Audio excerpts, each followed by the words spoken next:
রাত্রি প্রায় 12:30 বাজে।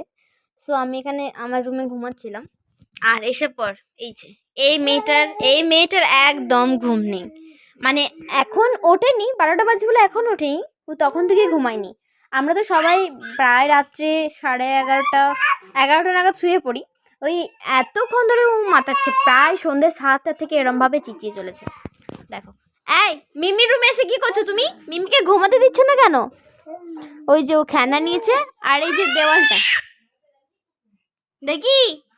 মাম্মাম, ও মাম্মাম, মামাম, দেখি বেটা তুমি আজ ঘুমাবে না?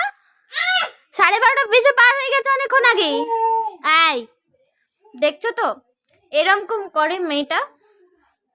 এই যে আমার পাশ বালিশ নিয়ে ওর খেলা হয়, এখানে গাড়ি চালায় পাশ বালিশ নিয়ে। মাম্মাম দেখো একবার, তুমি একবার দেখো, তোমার হেড কই?